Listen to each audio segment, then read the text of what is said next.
Mars, masmavi gökyüzü, yemyeşil dağları, tertemiz akarsuları ve heybetli okyanuslarıyla yaşam dolu bir gezegen. Bu cümleyi duyanlar eminim ki bir karışıklık olduğunu düşünüyordur. Ancak çok değil, 70-80 sene öncesine kadar Mars gerçekten de böyle bir gezegendi. Videoyu sonuna kadar dikkatle izleyin. Bu şaşırtıcı iddianın nedenli doğru olduğunu açık net delillerle görecek ve hayretler içerisinde kalacaksınız.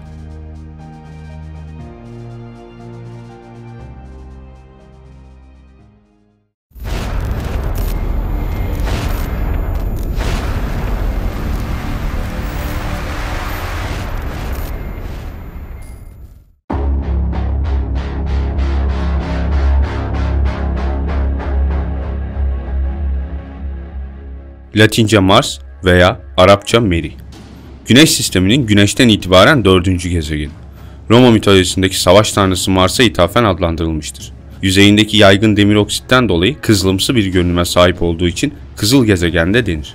Sizlere Mars'ın Dünya'ya uzaklığı, yüz ölçümü gibi internette her yerde bulunan bilgileri uzun uzadıya anlatmayacağım. Birleşik Devletler Ordusu'nda görev yapmış pek çok insan farklı zaman dilimlerinde Mars'a gittiklerini söyleyerek başta atmosferin yaşanabilir olduğu olmak üzere değişik iddiaları ortaya atmıştır. Bu kişilerin başında Randy Cramer, Michael Ralphie, eski Amerikan Başkanı David Eisenhower'ın torunu Laura Eisenhower gibi pek çok isim bulunuyor. Şaşırtıcı şekilde ayrı zamanlarda görev yapan bu insanların iddiaları en ufak detayına kadar örtüşmektedir. Öte yandan basına konuşanların birçoğu şüpheli şekilde ölmektedir. NASA, Mars'a ait pek çok fotoğrafı dünyaya sürekli servis ediyor. Yapılan incelemelerde ise NASA'nın Mars'ın rengini bilinçli olarak değiştirdiği anlaşıldı. Çekilen fotoğraflarla oynanarak mavi olan gökyüzü kırmızıya çevriliyor. Bu fotoğrafa dikkatle bakın. Bu Mars'a inen bir aracın fotoğrafı, ancak paraşütteki mavi olması gereken NASA'nın logosu kırmızı. Muhtemelen montajlanırken gözden kaçırılmış bir detay. Fotoğrafta kırmızı görünen gökyüzü de dahil her şey aslında mavi. Mars'ta çekilmiş bir takım değişik görseller var. Öncelikle bunlara bir göz atalım. Fotoğrafta görünen büyük kaya doğal çevre oluşumuyla uyumlu değil. Bir şeyleri saklamak için sonradan eklenmiş. Kayayı kaldırıp fotoğrafı orijinal haline getiriyoruz. Dikkatle bakın. Bir tür taşıt hemen göze çarpıyor. Öyleyse bu araçları kim kullanıyor?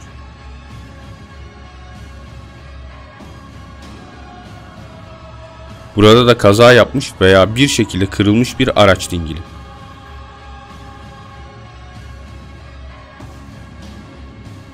İşte bir başka araç daha. Bunun üzerinde ilginç şekilde bir haç sembolü dikkat çekiyor. Almanların 2. Dünya Savaşı'nda kullandığı Volkswagen tarafından üretilen askeri araçların adeta bir kopyası gibi.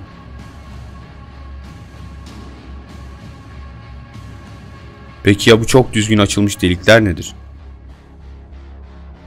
Bu delikler gezegenin her tarafında ve teknoloji ürünü aletlerle açıldığı oldukça açık.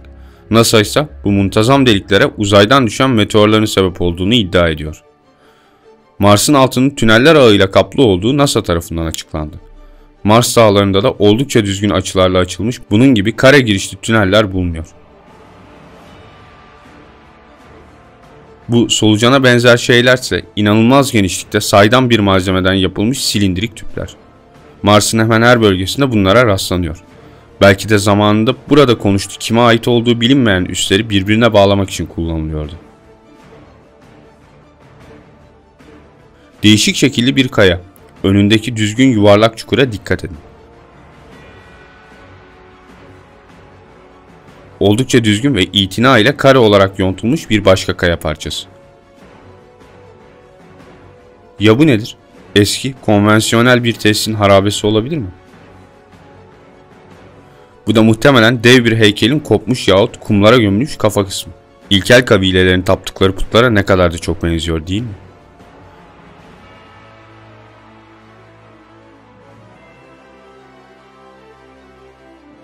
İşte burada Mars Sphinx olarak da bilinen meşhur yüz.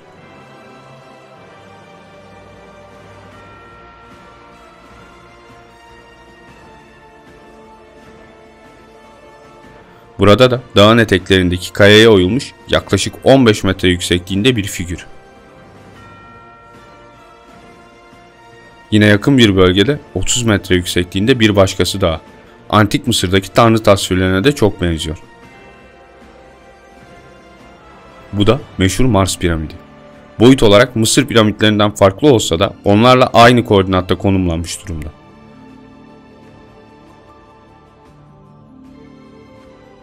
Burada size başka bir bilgi daha vereyim. NASA'nın ilk ay görevi olan Apollo 11'in ayda ineceği yeri belirlemek için uzun süre ummalı çalışmalar yürütülmüştü. Ekibin başında ise bir astronom, fizikçi veya uzay bilimci olmayan bir isim vardı. Bu kişi Mısırlı Faruk el-Baz'dı ve uzmanlık alanı Antik Mısır'dı. Apollo 11'in aydaki iniş yerini de hiyerogliflerde ay hakkında verilen bilgilere dayanarak belirlemişti. Dünyanın en büyük uzay araştırmaları merkezi, ilk defa gerçekleştireceği milyarlarca dolar harcadığı bir görevi uzay hakkında en ufak bilgisi olmamasına karşın ona emanet etmişti. Mars'ta su olduğu NASA tarafından açıklanmıştı. Su varsa hayat da vardır. Bir de şu garip hayvanlara bir bakın. Kemirgen bir yaratık. Bir başka büyükbaş.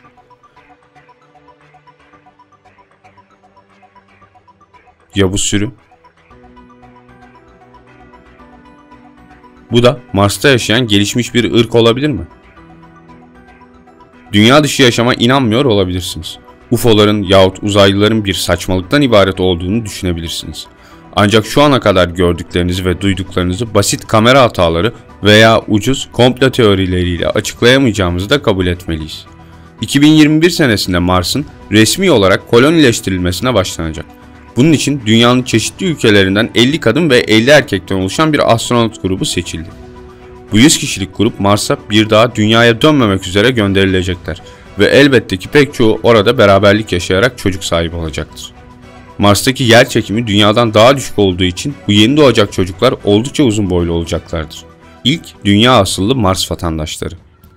Astrofizik profesörü John Brandenburg ve ekibi Mars atmosferi üzerinde yaptığı kapsamlı analizlerde atmosferdeki xenon izotoplarının şu anki durumunun ancak çok kuvvetli bir nükleer patlamayla gerçekleşebileceğini ortaya koymuştur. Ayrıca Mars'ın yüzeyinde normal oranın çok üzerinde uranyum ve toryum tespit edilmiştir. Astronom Light Tombaugh 1941 senesinde Mars yüzeyinde teleskopla gözlem yaptığı esnada iki büyük patlama olduğunu resmi kanallara rapor etmişti. İngiliz internet korsanı Gary McKinnon 2001 senesinde NASA'ya tarihinin en büyük hack saldırısını gerçekleştirerek yüksek güvenlikli sunucularına sızmayı başardı. Sunucularda gördükleri ise inanılmazdı. NASA'nın Mars'a dair yayınladığı fotoğraflar yayınlamadıklarının yanında devede kulak kalıyordu. Öte yandan yayınlanan fotoğrafların renkleriyle oynanmamış, sansürler konulmamış orijinal hallerinde bulunduğu dev bir arşivde buldu. Şu anda gördüğünüz Dark Web'e sızdırılmış Gary McKinnon'un NASA sunucularından elde ettiği Mars'ın Marianas Vadisi adı verilen Büyük Kanyon'da bulunmuş bir tür canlıya aittir. Hacker sunuculardan fotoğrafların yanı sıra bazı belgeler de elde etti. Bunlar görev yapan personel ve görevlerde kullanılan büyük küçük cihazların tanımları ve kullanım şemalarının yanı sıra bir tanesi de Mars'ın kısa tarihi başlıklı bir bilgilendirme yazısıydı. Oyuk dünya kuramını hepiniz duymuşsunuzdur. Kısaca bahsetmek gerekirse dünyanın içi boştur ve buraya kutuplardan bir giriş vardır. Antik uygarlıklardan özellikle eski Hindu yazmalarından elde edilen bilgilere göre bu yeraltı uygarlığının iki büyük şehri Agartha ve Shambhalla'dır. Burada gelişmiş bir insan ırkının yaşadığı düşünülür. Yer altında böyle gelişmiş şehirler ve gelişmiş bir uygarlık var mı net olarak bilinmez. Ama dünyanın içinin büyük oranda boşluk olduğu ve devasa okyanuslar barındırdığı bilimsel hipotezlerle kesinlik kazanmıştır. İşte belgeye göre Mars da tıpkı böyledir ve yüzeyinde bulunan binlerce delik, yüzey altındaki tüneller sistemi göz önünde bulundurulduğunda bu oldukça da mantıklıdır. Buna göre Mars'ta birçok canlının yanı sıra iki ayrı zeki ırk daha yaşamaktadır. Bunlar yüksek teknoloji sahibi gelişmiş ırklardır ve nüfusları arttıkça birbirlerine üstünlük kurabilmek için çekişmeye başlamışlar. Çok geçmeden de bu çekişmeler savaşa kadar gitmiştir. Bunun öncesinde ise sık sık dünyayı ziyaret ettikleri ve gözlemler yaptıkları büyük olasılıkla eski çağlarda Mısırlılar, Mayalılar, Aztek ve İnkalar gibi astronomide ileri gitmiş toplumlarla iletişim kurdukları ve onlara kendi inanç sistemlerini aşılayarak kısıtlı teknoloji paylaşımında bulundukları anlatılmaktadır. İlginç şekilde yukarıdaki uygarlıklar zikredilse de Sümerlilerle bir bağlantıları olup olmadığı belgede açıklanmamıştır. Nihayetinde savaş oldukça kızışmış 1941 senesinde ise iki uygarlık nükleer silahlarla birbirini yok etmiş ve Mars'ı bir harabeye çevirmiştir. Ancak yine de kurtulmayı başaranlar vardır ve bunlar yüzeyin altında yaşamlarını sürdürmeye devam etmektedir. Ayrıca belgenin devamında Mars'ın harabe şehirlerinin bir takım yeraltı girişlerinin ve başkaca önemli yapılarının gösterildiği kapsamlı bir harita da vardır. NASA'nın ise çekip kamuoyuna servis ettiği fotoğrafların resmi görevlerde araştırdığı bölgelerin tamamı bu harabelerin ve yapıların uzaklarında bulunan ıssız yerlerdir.